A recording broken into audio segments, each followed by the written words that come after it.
আমি যি যৎপৰোনাস্তি আমি সহায় কৰিব বিচাৰিছোঁ আৰু তেওঁলোকৰ পৰা বিষয়সমূহ জানি আমি তেওঁলোকৰ ভৱিষ্যতেও এই পৰিয়ালটোৰ দায়িত্ব আমি কেনেধৰণে তেওঁলোকক সহায় কৰিব পাৰোঁ। কাৰণ আজি এটা দিন, এটা মাহ বা এক বছৰ নহয়, খুব কম বয়সত মৃতকৰ পত্নীগৰাকী বিধৱা হৈছে আৰু তেওঁৰ ভৱিষ্যত যিটো শিশু জন্মিছে, গোটেই দীঘলীয়া পৰিক্ৰমা আছে জীৱনত। আমি তেওঁলোকক সহায় কৰিব লাগিব যেনেকৈ পাৰোঁ। ৰাজ্য চৰকাৰ, BTC চৰকাৰ, তেওঁলোককো আমি প্ৰেছাৰ কৰিম আৰু ৰাজ্য চৰকাৰকো প্ৰেছাৰ কৰিম তেওঁলোকক যাতে সংস্থাপিত কৰে। কিন্তু দুখৰ বিষয়, যিটো এনকাউণ্টাৰ বুলি তেওঁলোকে পুলিচে বাৰে বাৰে প্ৰতিপন্ন কৰিব চেষ্টা কৰিছে, অসমৰ গৃহমন্ত্ৰী মাননীয় মুখ্যমন্ত্ৰী হিমন্ত বিশ্ব ডাঙৰীয়াক ৰিপৰ্ট দি তেওঁলোকে কনভিন্স কৰাবলৈ চেষ্টা কৰিছে। ইয়াৰ স্থানীয় লোকসকল কোনেও কিন্তু সেইটো বিশ্বাসত লোৱা নাই। আৰু আমি দেখিছোঁ যে যিগৰাকী ব্যক্তিক, এগৰাকী ইনজুৰি ব্যক্তি এটা এক্সিডেণ্টত তেওঁলোকক লৈ আহি তেওঁলোকে পিছদিনা সেই মানুহগৰাকীক তেওঁলোকে এক্সট্ৰিমিষ্ট বুলি গুলিয়াই মৰাটো হ'ল। যেনিবা এক্সট্ৰিমিষ্ট মই ধৰিলোঁ, কোনে অধিকাৰ দিছে থানাৰ পৰা ধৰি লৈ গৈ গুলিয়াবৰ কাৰণে? তেওঁলোককতো অধিকাৰ দিয়া নাই। আইন আছে, কানুন আছে। আইন কানুনে যদি প্ৰমাণ হয় যে তেওঁ এক্সট্ৰিমিষ্ট হয়, আইন কানুনে তেওঁক শাস্তি দিলেহেঁতেন। কিন্তু আজি আমি যিটো দেখিছোঁ, শাস্তি দিয়াৰ সলনি, তেওঁক আইনৰ সহায় দিয়াৰ সলনি ওলোটাকৈ পুলিচ বিভাগে নিজেই তেওঁলোকৰ আইন হাতত তুলি লৈ আজি সেইগৰাকীক গুলিয়াই হত্যা কৰিলে। আমি গৰিহণা দিছোঁ আৰু যিগৰাকী পুলিচ বিষয়াৰ নেতৃত্বত আৰু যিবিলাক পুলিচ বিষয়াই শূন্য দূৰত্বৰ পৰা হত্যা কৰিলে তেওঁলোকে যাতে পানিছমেণ্ট পায়। আমিও সমগ্ৰ বিধায়িনী দল আৰু MCLA-সকলে লগ লাগি পৰিয়ালটো যাতে ন্যায় পায় আমি CBI ইনকুৱাৰী দাবী কৰিছোঁ।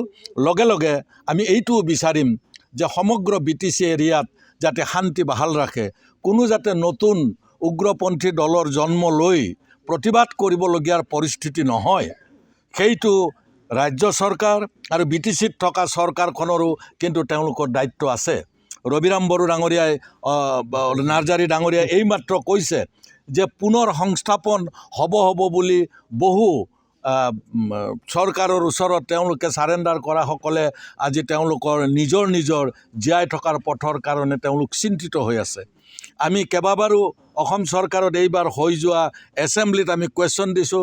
আমাৰ মাজবাটৰ MLA চৰণ বড়ো ডাঙৰীয়াই দিছে, নাৰ্জাৰীয়ে দিছে আৰু ময়ো গোটেই বিষয়টোৰ ওপৰত দিছোঁ। কিন্তু এটাও ষ্টাৰ কুৱেশ্যনো নহ'ল, নাইবা মৌখিক উত্তৰৰ কাৰণেও আমি সেই কুৱেশ্যনসমূহ আমি নাপালোঁ। কিন্তু আমি তেখেতসকলৰ এনেকুৱাই যদি হয়, তেতিয়াহ'লে আমাৰ যিসকল লোক জংঘলৰ পৰা গুচি আহি সাধাৰণ জীৱন যাপন কৰিছে, অসম চৰকাৰ ৰাজ্য চৰকাৰৰ লগত চুক্তি কৰিছে, তেওঁলোকৰ মনবোৰ ভাঙি যোৱাটো স্বাভাৱিক। আমি তেওঁলোকক কেনেদৰে সংস্থাপিত কৰিব পাৰোঁ? ৰাজ্য চৰকাৰৰ বহুত স্কোপ আছে। 1 লাখ চাকৰি দিব, 35,000 পুলিচত চাকৰি দিব। ইয়াতে উগ্ৰপন্থী চাৰেণ্ডাৰ কৰা মাত্ৰ কেইজনমান আছে, তেওঁলোকক কিয় তাত চাকৰি দিব নোৱাৰে? এই 35,000 পুলিচত তেওঁলোকে বেটেলিয়নত কিয় তেওঁলোকক চাকৰি দিব নোৱাৰে উপযুক্তসকলক? তাৰোপৰি চিভিল ছাৰ্ভিচত যিসকল কোৱালিফাইড ল'ৰা তেওঁলোকক কেলেই চাকৰি দিব নোৱাৰে? এই সুযোগটো ৰাজ্য চৰকাৰে গ্ৰহণ কৰক। আৰু নহ'লে এই অঞ্চলৰ যি সমস্যাই যদি হৈ থাকে, সেই সমস্যাৰ মোকাবিলা কৰিবৰ কাৰণে ইয়াৰ যুৱকসকলে কিবা ভুল সিদ্ধান্ত ল'লে ইয়াৰ কাৰণে দায়ী কিন্তু ৰাজ্য আৰু কেন্দ্ৰীয় চৰকাৰ হ'ব। আমি বিচাৰিম, আমি বিৰোধী পক্ষত থকা দল হিচাপে আমি বিচাৰিম যাতে BTC অঞ্চলত শান্তি বিৰাজ কৰে। শান্তিৰ নাম কৈ অশান্তিৰ যদি ইয়াত পুলিচে সৃষ্টি কৰিব বিচাৰে, সেইটো ইয়াৰ কাৰণে ইয়াতকৈ ডাঙৰ দুৰ্ভাগ্য কিন্তু একো নহ'ব।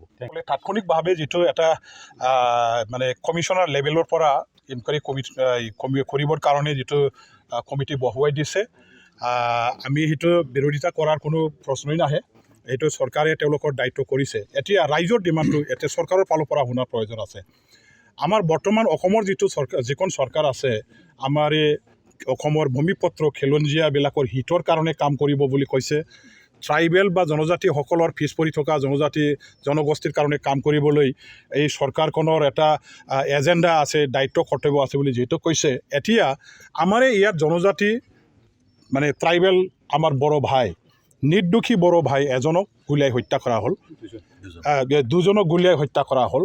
গতিকে ট্ৰাইবেল ভাই বন্ধুসকলৰ হিতৰ কাৰণে কাম কৰা চৰকাৰৰ যিটো দায়িত্ব কৰ্তব্য, সেইটো মনত ৰাখি পেলাই নিশ্চয় অসম চৰকাৰে বৰ্তমান বড়ো ৰাইজে দল সংগঠনবোৰে আৰু লগতে বিভিন্ন অসমৰ দল সংগঠনসমূহে যেনেকৈ দাবী জনাইছে CBI ইনকুৱাৰী বহাব লাগে, সেইটো সোনকালে CBI ইনকুৱাৰী বহুৱাই পেলাই নিজৰ দায়িত্ব কৰ্তব্য প্ৰমাণিত কৰিব লাগে। ইয়াৰ কাৰণে মই চৰকাৰৰ ওচৰত দাবী জনাইছোঁ। তো একো হোৱা নাই, চৰকাৰে অহাৰ লগে লগে যথেষ্ট তেওঁলোকে পদক্ষেপ লৈছে হাতত। যেনেকৈ আমাৰ যিবিলাক ড্ৰাগছ মাফিয়াসকলৰ যিটো এটা কি আছিলে, যিবিলাক চিণ্ডিকেট আছিলে, উৎখাত কৰিব পাৰিলে। ঠিক যেনেকৈ মানে গৰুৰ চোৰাং ব্যৱসায়ী অসমত আছিলে, ক'ৰবাত ডাকাইত ক'ৰবাত মানে তেনেকুৱা ধৰণৰ মানে এইবিলাক গেং যদি আছিলে, সেইবিলাক উৎখাত কৰিব পাৰিছে। এতিয়া ইয়াত কি কাৰণত হৈ গ'ল এইটো আপোনাসকলে চবেই জানে যে চাৰেণ্ডাৰী NDFBৰ ল'ৰা মূল হোটেলে ঘূৰি অহাৰ পাছত এতিয়া ঘৰৰ পোহপাল কৰিবৰ কাৰণে একো ব্যৱসায়, একো চাকৰি বাকৰি নাই, একো ইনকামৰ উপাৰ্জনৰ ব্যৱস্থা নাই, যাৰ কাৰণে কাঠৰ ব্যৱসায় কৰা বুলি আমি গম পাওঁ। আৰু কাঠৰ ব্যৱসায় কৰিবলৈ যাওঁতে দিনে ৰাতি ঘূৰিব লগা হোৱাৰ কাৰণে তেখেতসকলে হয়তোবা সেই সময়ত ক'ৰবা মানে সন্দেহবশতঃ ৰাইজৰ এই কাঠৰ ব্যৱসায় কৰা মানুহবিলাকো ৰাইজেও যিহেতু কেতিয়াবা খেদি মানে ধৰিব বিচাৰে, তেখেতসকলে হয়তো ৰাইজৰ ৰসত পৰিছিল আৰু ইয়াত পুলিচে ধৰি লৈ গ'ল। টানাত আছিলে, কিন্তু টানাৰ পৰা কাষ্টডিত থকা মানুহজনক আনি পেলাই গুলীয়াই হত্যা কৰা, সেইটো এটা ব্যতিক্ৰম ঘটনা হৈ গ'ল। একেবাৰে মানে পৰিকল্পিত ঘটনা, কল ব্লাডেড মাৰ্ডাৰ, এইটো যে ইয়াত সংগঠিত কৰিছে, ইয়াৰ কাৰণেহে আমি দাবী জনাইছোঁ যে CBI ইনকুৱাৰী আমাক লাগে। আমি কোৱা নাই যে ল এণ্ড অৰ্ডাৰ চিটুৱেশ্যন অসমত ভংগ হৈছে, সেইটো আমি কোৱা নাই যে এজন দুজন পুলিচ অফিচাৰৰ ভুলৰ কাৰণে চৰকাৰক আমি বিফলতাৰ তেনেকুৱা চাৰ্টিফিকেট দিয়াটো ঠিক নহ'ব।